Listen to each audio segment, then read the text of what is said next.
parti bi ñu dem ba jamono ñu bëgg def fusion ak taxaw tem ma bokk ci ñi doon liggéeyaat les statuts ñu jóge foofu ñëw ba après les élections de 2019 ñu ne nañu liggéeyaat suñu statut après la fusion ma nekk man képp ko doon bind statut yi pare ci statut yi partagé ko ñu validé ko ma defaat man kenn di bind le règlement intérieur ak la charte de la commission de placement des cartes de Pastef. Pastef boo jëlee les mouvements de Pastef tàmbale ko ci mouvement des jeunes maa def comité d'initiative ba installation mouvement des cadres comité d'initiative ba installation mouvement des doomu daara comité d'initiative ba installation mouvement des artisans comité d'initiative ba installation mouvement wu transporteurs yi man maa commencé woon le comité d'initiative avant ma koy installé yàlla dogal ñu jàpp ma mouvement des femmes amul woon processus comité d'initiative dañu leen woo ci 8 mars ñu ñëw bu yombal ñu profité ci def installation bi te maa ngi fa woon man maa modéré journée boobu benn mouvement laa installé wul muy le mouvement des handicapés te def ma fekk ñu jàpp ma amul benn programme boo xam ne mosul sotti ci biir Pastef bu ma dugalul sama loxo bu coordonnateur départemental yu ñëwee fii di ndogu si ku mën nuyu jaar naa sa loxo jaar naa sa tur te au delà de yow xam naa ñan ngay liggéeyal ci fi nga nekk kon sa parti je l'ai bâti de ma main en toute humilité ànd ci ak les patriotes à tous les étages du buñ may jàngal waaye yàlla def na ñu xeex ci bu ñuy def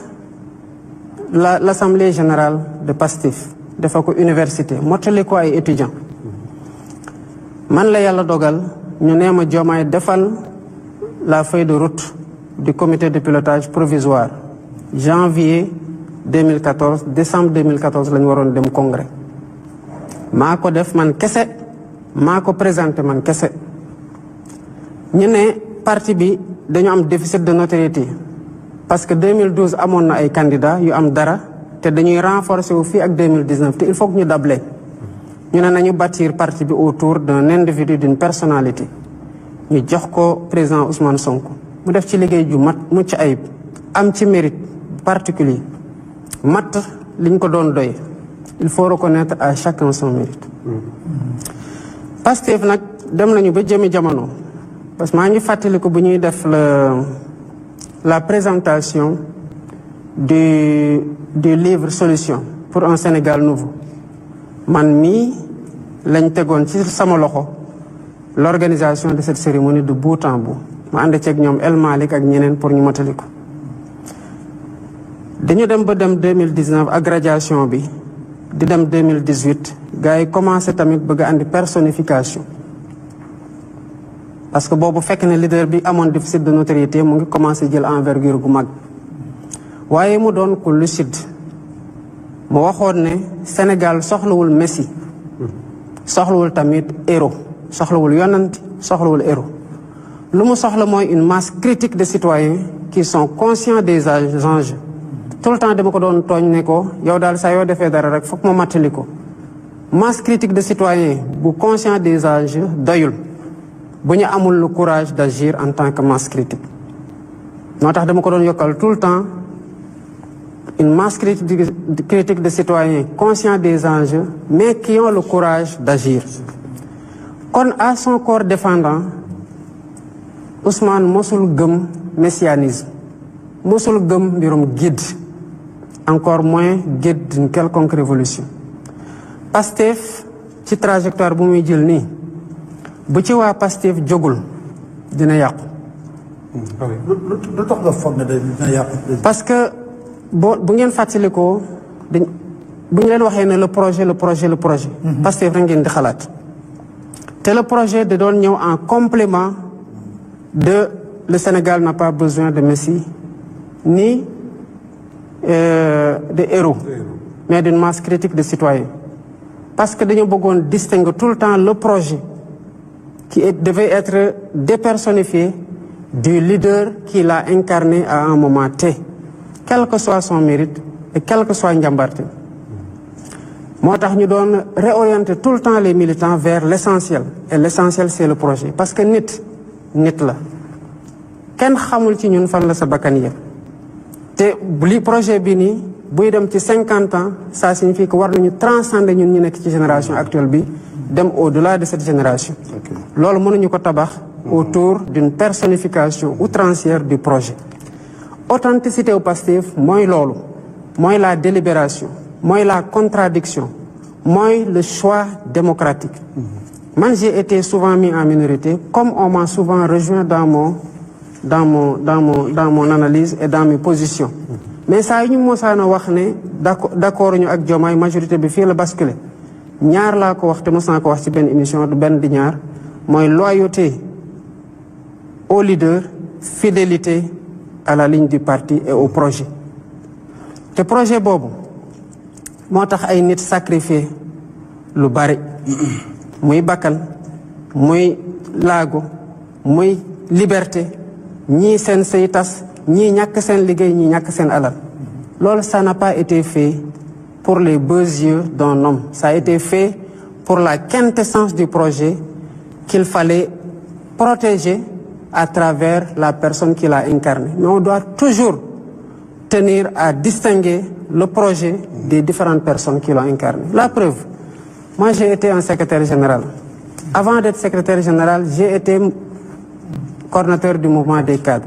Avant d'être coordonnateur du mouvement des cadres, je n'ai pas occupé de fonction. Mais bi ma occupé la fonction bi yëpp ku ne xam na sama liggéey la woon. Parce que tous les mouvements yi ma la wax ni man maa ko installé. Bi ma koy installé, je n'avais aucune fonction dans le parti ci lu ëpp. Jusqu'en septembre 2018, date de l'installation du mouvement des cadres. Kon les mouvements yi ñu installé avant, les jeunes, les enseignants, les femmes, bi ma koy installé di ko initier, et jusqu'au mouvement des cadres, je n'avais pas de fonction. Mais tey nekkatuma secrétaire général et ce rôle-là doit être continu. ëllëg tel que suñu statut yi dañ ko waxee ni bu yàlla dogaloon Sonko nekk comment ça s'appelle, président de la République, en fait dafay décharger wu de ses fonctions de président du parti. Bu boobaa le parti devra se choisir un président qui doit avoir la même stature ba pare incarner le projet. Kon les cadres qui comprennent cette logique, cette authenticité de Pastef, les militants de tous bords bu tax saa su ne même en 2020 bu ñu doon def l'assemblée générale anniversaire dañu waxoon ne ku ñuy sargal mooy les militants inconnus. Gis nga boo duggee fii di nga fa gis ay xar kanamu nit ñoo xamante ne dañoo wàcc liggéey ci projet bi. ñu bëri ci responsable Pastef yi koo ci laaj mu sital le tour léegi-léegi boo mooy tudd la jaaral ci benn tour. Il a fallu que ñooñu wàcc liggéey ci waar wa ñu door di xam ndekete ñii pare woon nañu pour joxe seen bakkan. Kon kooku bu amee ku am mérite le principal mooy ñi ci ñàkk seen bakkan ñoo gën a méritant parce que joxe nañu lu kenn joxul. ñi ci tegu mooy ñi nga xamante ne dem nañu ba seen cër dagg ci muy loxo muy tànk wala ñu seen bët tuuru ci te ñu continuer di gëm xeex bi di gëm projet bi.